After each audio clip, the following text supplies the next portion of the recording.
song just gets to my head, man. I'm telling you, I like it. I like it a lot. We should put out a soundtrack one day of all the songs that we use, and of course it comes from LumaFusion. If you guys don't know what LumaFusion is, that means that you're not a nerd like I am. Yes, that's how I do all my editing and all the other kind of stuff. But yes, what's up, guys? If you're here, check it in the comment section so that I know that you're here. What's up, Shay P? I see you in the comment section, man. We got Thursday open gym today, all right, and we're ready to go. I just did some jump roping, day one of my 400-day jump roping journey. You know, it was bad, but it is what it is. All right, with that said, I'm going to try to get out there to play today a little bit. Man, my back kind of hurts, but I don't know. You guys are little kids. It doesn't matter. No one can keep up to me, man. Not y'all. Not y'all. Maybe some high schoolers, definitely some college kids, but yeah, I'm not that bad yet. Y'all ain't getting me. I'll put anyone on my team and beat all y'all guys. All right, but we'll see. We'll see. Anyways, show up tonight and you will see. And the only thing that I had to talk about today was one thing, okay? All right, if you want to be great at something, here's another shortcut. I like giving you guys shortcuts. All right, if you want to be great at something, what you have to do is play video games. Love video games, okay? Or like it's whatever you do happen to love, but with video games it's really easy, okay, to explain this. All right, so when I would play video games when I was growing up, I could play for like, if you asked me to play 8 straight hours of video games, I could do it easily. Like there's no way that I would be like, oh my God, how many more hours? There's actually jobs at EA Sports where all you do is play games for like 13 straight hours and you just wait to find mistakes. That's your whole job and you get paid for it, right? I don't think that job would be bad. I think it sounds pretty easy, right? All right, so with that said, if you can play video games for hours upon hours upon hours until your parents go, stop playing them games, like that, take that and find something else that you can do that to. All right? And if it happens to be like playing basketball, which I'm sure you're going to say, it's probably right. But now does playing basketball make you better? That's where you only get better so much so in games, okay? How about me? When I was growing up, I loved to do trick shots. And I could do those for like hours upon hours upon hours. But did I love to shoot? Nah, that was like a chore. Did I love to run? Well, that was a chore too. Did I love to lift weights? Sure. All right, did I love to ball handle? Yes. Ball handling I could do for like hours. Because I caught myself telling the kids last night that I was like, oh yeah, we do this drill and you want to get good at it. I did it when I was your age. And guess how long it took me? And they were like, I don't know, a year. I was like, nah, it took me like 2 weeks. And I was like, because I did it for like 3 hours a day. And they thought that I was exaggerating. I think I was underscoring it actually. It might have been like 5-6 hours. I would just be there.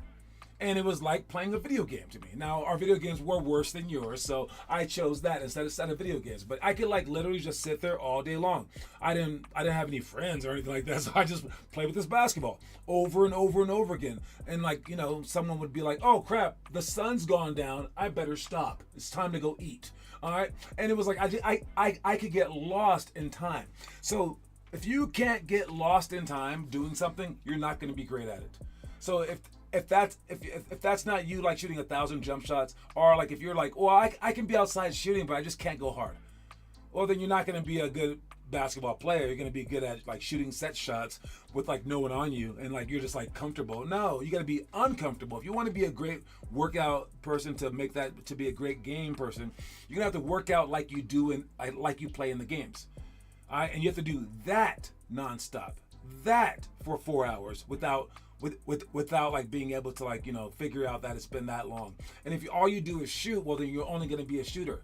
So you have to do that with ball handling. You have to do that with getting stronger. You have to do that with jumping. Like you just jump all day long. Like we would play tag for like freaking 4 straight hours and my calves got enormously big and they still are because of that. Because of tag. I would just play all day long and just run around all day long. All right, so if you don't love anything about basketball besides the games, you're not going to be great. So what do you love and can you do it to the point of I forgot where I was? And some people can read books that way. Some people can do math that way. Some people can do whatever, and they're going to be great at that. What are you going to be great at? thing on our site is the quote of the day. We got success demands singleness of purpose. All right, that's why I'm happy that I just said that. The whole thing is about singleness of purpose. All right, and human beings can do some amazing things. There's been some like video evidence of moms seeing their baby trapped underneath a car, and the mom lifts the car off them. No, she didn't like go like this. Okay, no, she lifted the car off the ground, and then the baby got out. Could you imagine that? Ball handling? You like ball handling? Okay, well, we'll see. All right, but yes, dude, singleness of purpose. When you say this is all that matters right now, you're about to be a superhero, dude. Like it's about to go down. But usually that doesn't happen. I didn't get into an argument, but whenever I get into arguments, one of my favorite strategies to get out of them is just to ask the dude another question. He'll be like, I'm gonna kick you, I'm gonna kick your butt, I'm gonna do all this. And I'm like, did you see the Nuggets game? And like, I swear to God, 4 out of 5 times, the guy will be like, yeah. And he'll help me change the subject. He won't even be mad anymore. Why is that? Because people don't want to fight. All right. And what I'm doing right there is I'm allowing him to have a way out. A lot of people, they don't let people get out. Like if someone says something dumb and they try to recover, other people are like, no, you said it. Well, then you're begging for a fight. But if you're just like, okay, you say that you didn't say it, cool. And you let them off the hook, they will take you letting them off the hook. So with that said, allow yourself that as well. All right, and because if you don't, look, if you don't treat people like that and you don't like let them off the hook, what you do is you back them into a corner. And if anyone gets backed into a corner, they're gonna come out swinging. If they have no other option, and you've encapsulated like maybe like a bear or like a mountain lion, it's gonna kill you because it has no other option. If you do that to a person, they're gonna have no other option. So the trick to that is to do it to yourself. All right, pretend like you have no other options but this in your life, and that's the singleness of purpose that I'm talking about. Well, even if you play like other sports, you're playing them to be great at basketball or football, or whatever it may be. You're using this and you're eating to become a great baseball player, whatever it is. You're sleeping to become great at this one thing. It's a singleness of purpose, no matter how many different things that you do, because you want to be great at that one thing. And you're putting your back to the wall, and when your back's to the wall, you can do anything. Like when you have to do it, and your baby's trapped underneath that car, you can summon all the superheroism inside you. So that's the quote of the day. Success, true success, the highest version of success, demands singleness of purpose. Let's watch the story of the day. A college player once asked to work out with Kobe Bryant. Kobe agreed and told him to be at the gym at 6 o'clock. The next morning, the kid wasn't there, and Kobe later told him to never ask again.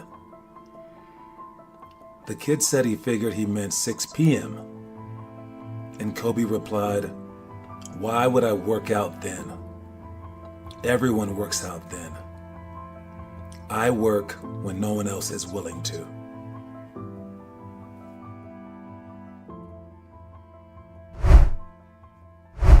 You know, Kobe was big on that stuff, man. Like wanting to seem different and be different, right? He couldn't just do things normally. I think that there's power in that. I don't think that you have to do that. You can work out at like regular hours, but I will say this. When you work out at 6 p.m., you better get that workout in. That's a lot of pressure. You work out at 6 a.m. every single day, and you happen to miss a day because you slept in, all you have to do to make up for that is to work out later that day. So it's like you give yourself a second chance. So would you want an entire life built around doing stuff at the last second? Like Joel Embiid coming late to everything and Tyrese Maxey calling him out and stuff like that? Or would you want a second chance in life sometimes? And you can give yourself that second chance by getting up early and just taking care of everything early. And that's why, like, when you mess up, you happen to mess up. Whenever you happen to mess up, it doesn't matter because now you have your second chance right there built in the same exact day. All right, that's your Groundhog Day right there. You get to just live it over and over and over again and try to work out at 10 a.m. If you have school, okay, then 3 p.m. Or didn't do it, then how about 6 p.m.? All right. See, so you have like 4 or 5 different chances in the same exact day if you get up early. I also know that when you get up early, and I hate getting up early.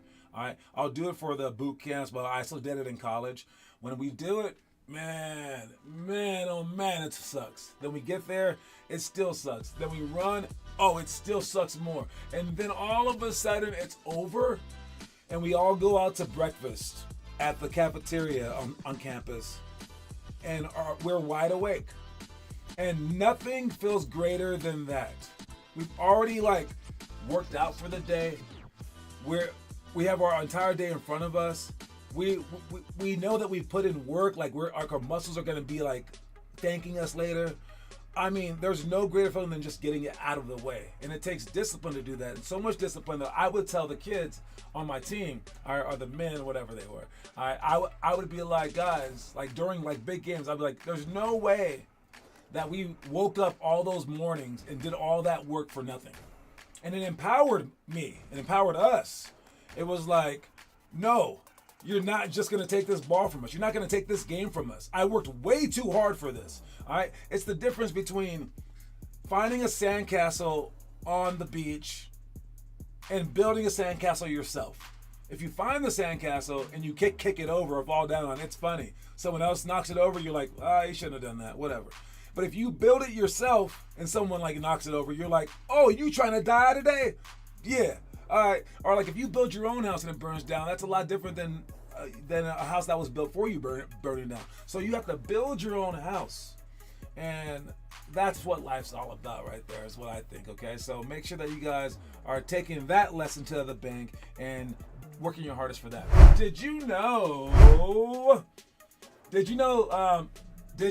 know, we like to make fun of Joey and Josh and any other people out there who can't quite tie their shoes yet, okay?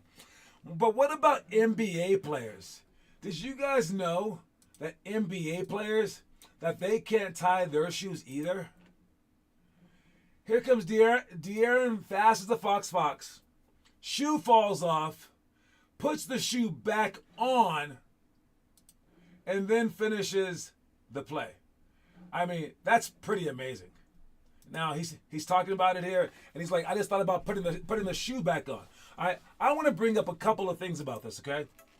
He's not the only NBA player to do that. He did have his shoes tied, yes. But did he have them tied tight? Kevin Durant's shoe has come off twice. I've seen other people's shoes come off in the NBA. My shoe has never come off my entire life, okay? First of all, these guys play in low tops. I don't know how they do that. But they don't tie their shoes very tight, maybe because it's of comfort. Their shoes come off, and I've seen people just throw the shoe to the side and play barefoot.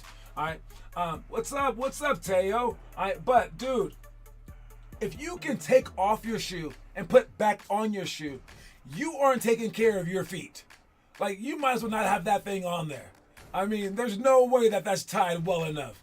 Did you guys know how often this happens? Someone probably has put together a compilation of moments in the NBA that are shoeless moments. But out of all of them, I've never really seen a guy put his shoe back on.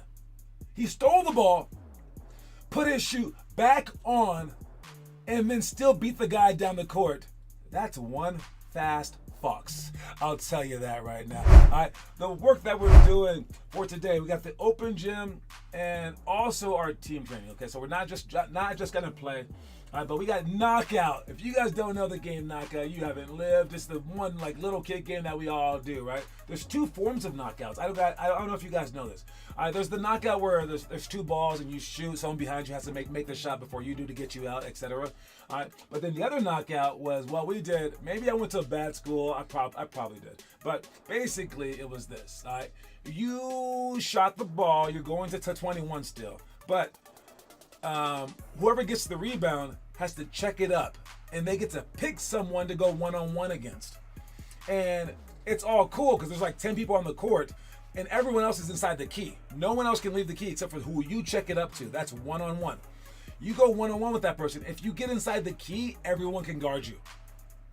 I mean, it's kind of a cool game. But instead of everyone guarding you, everyone would just foul the crap out of you, and it was hilarious. But if you make it, the person that you played against is out the game. They're knocked out.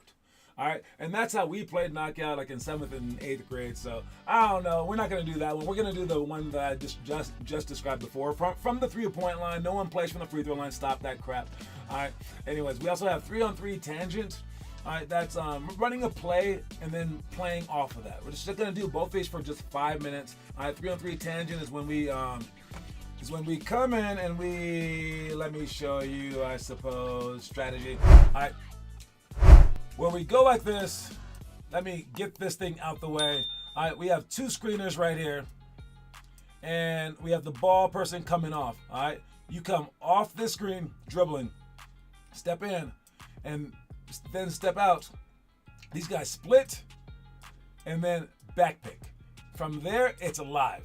All right, and however the defense plays it, you just have to play off that, okay? But you have to start off with our tangent play, which is just a double screen and then back pick, and then you play.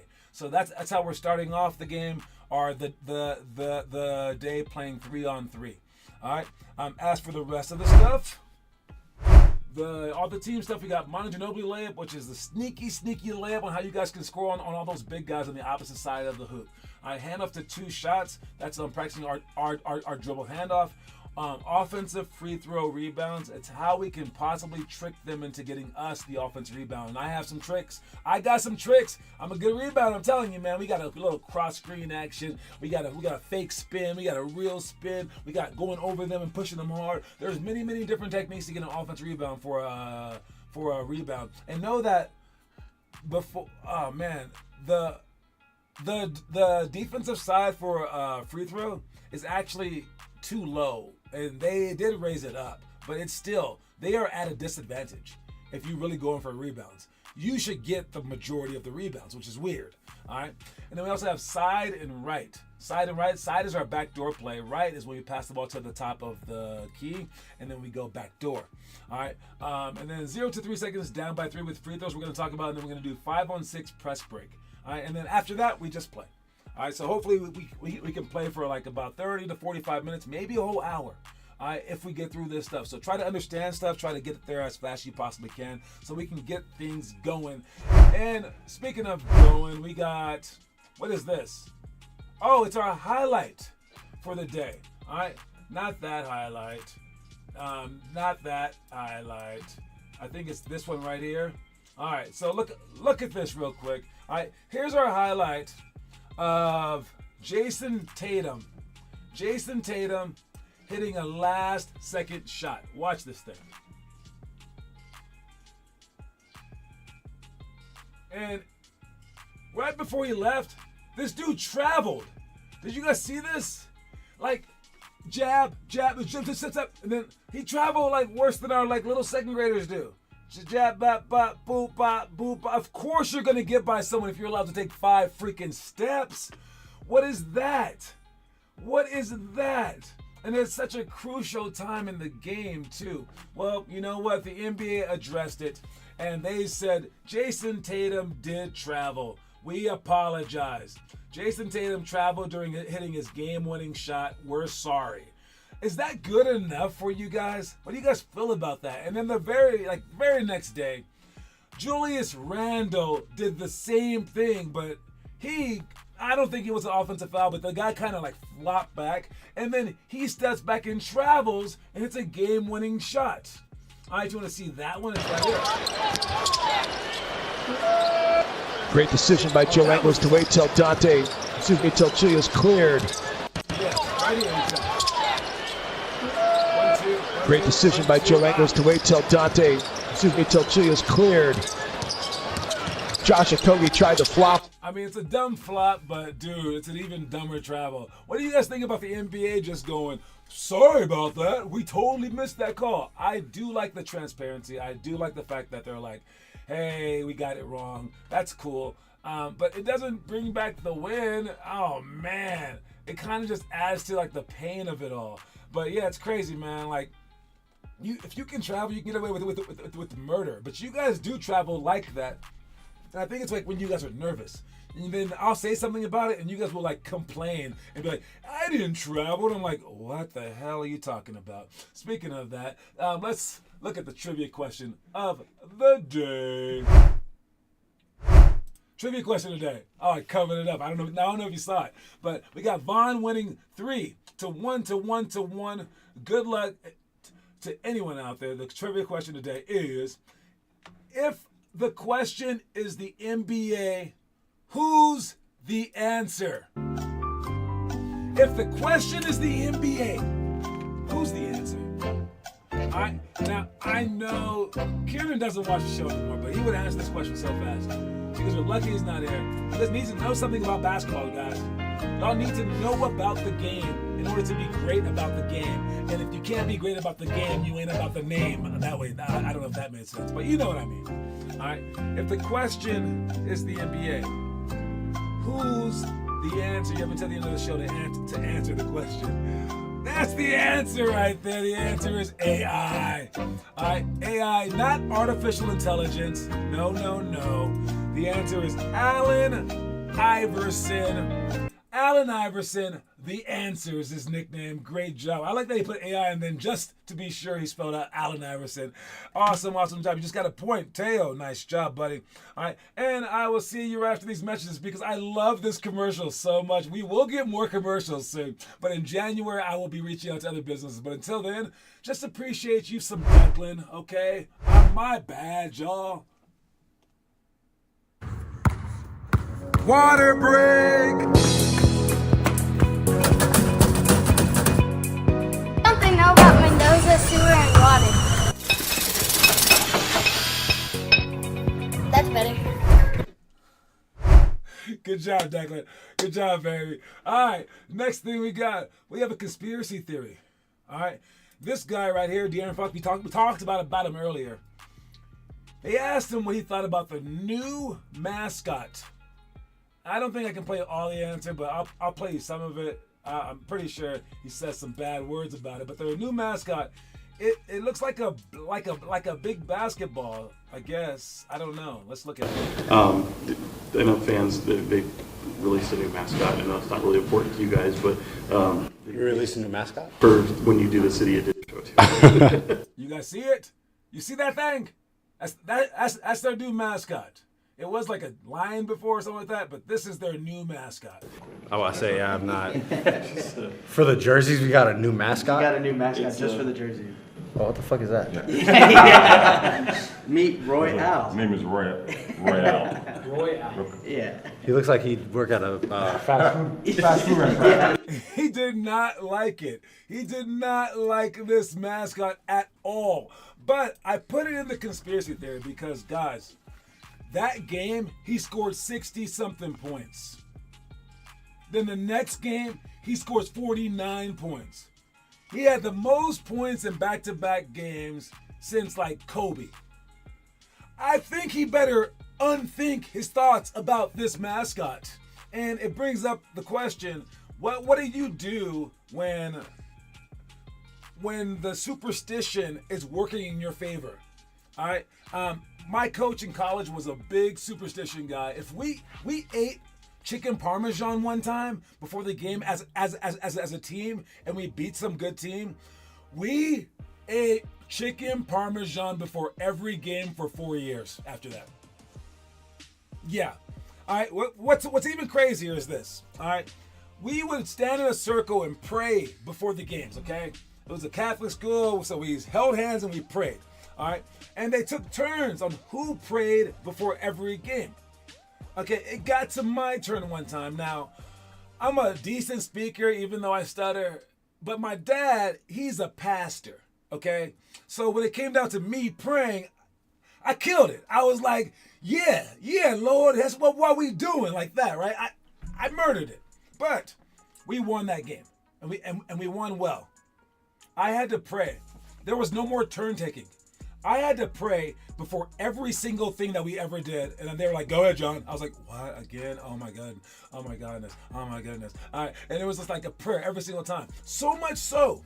And I got so good at it that Someone said, hey, I think I played you in college. I'm like, you did? Like, yeah, I went to Iowa. I was like, okay, I don't remember that game. And they're like, yeah. We went to a tournament, and at your place, you guys held a dinner for us the night before. I'm like, you really remember this?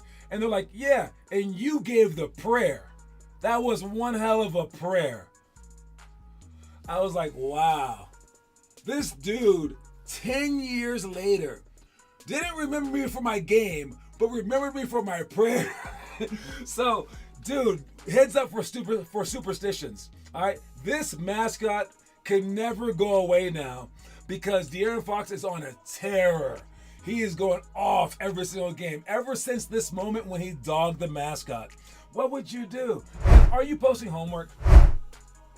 You are what you do, not what you say you do. All right, there's all the 3 different homework lists. If you're posting, good job. Keep posting, all right, because we got to get better. Again, the goal is to be able to post as much as you would play a video game.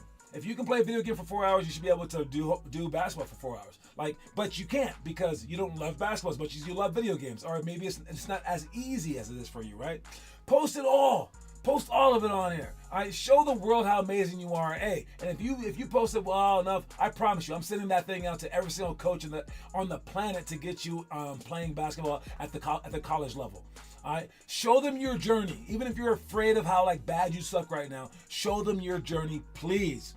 All right, this is what's going to help take our program to the next level where the culture will just define itself.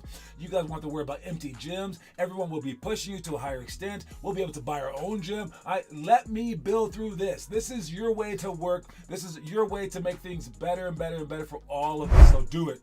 Last thing that we're talking about is, this is social, okay? So this is Zach Collins, and he plays whenever Wembanyama feels like he doesn't want to play that day. All right, and this is what he did. Shot, air ball. Back it up, go down the court, come back, pass it back, shot, air ball. Back-to-back air balls for an NBA player is not quality. I'll tell you that. But now he is 7 feet tall or 6'10", so that kind of helps for him to keep his spot. But yeah, man, that's bad, right? Is that bad? Is that very, very bad? Should he be embarrassed, or should that make you feel better? No. He still led his team in scoring. All right? What did it say? Yet he had the most Spurs field goals attempted and field goals made and field goal percentage. So this tells you, don't feel bad about your shots in the games. Yes, you can miss one, but you shoot your shot. All right, and if your field goal percentage at the end is good, then you're good. But also the other way, if you make one shot, it doesn't say that you should go 1 for 9 and be like, well, I made that one. No, you have to stay within yourself. All right, so if you're on, you're on. If you're off, you're off. All right, figure it out. There's so many other things to do in the game besides shoot. So if you're on and you have a decent shooting percentage and you happen to miss one, don't let it lead you down a bad path. Zach Collins during this game where he's getting made fun of on social media was still willing to shoot the ball because he was like, no, I'm not having a bad game. It's just a bad shot. It is what it is. So know the difference between having a bad game and just shooting a bad shot. And also know the difference between having a good game and then getting lucky and making a shot. Because you shouldn't just jack up shots after that. Just because you're like, oh, I'm on fire. Heat check.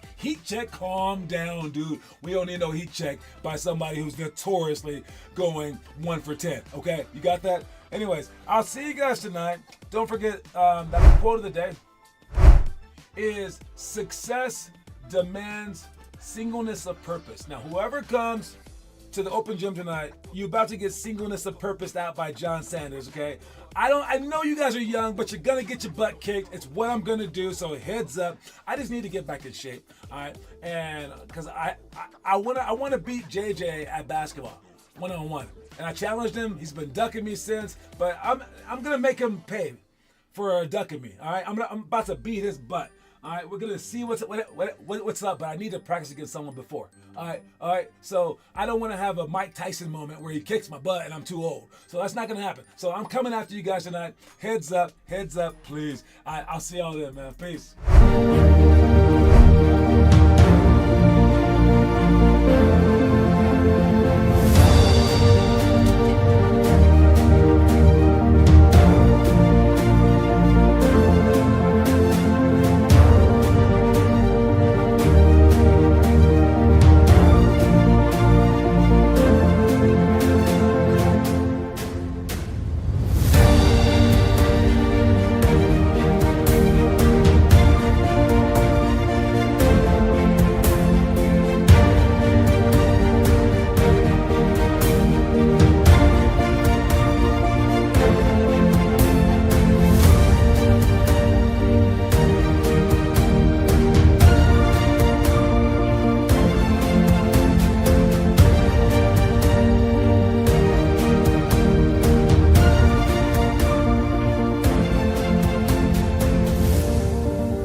I make your speakers bang.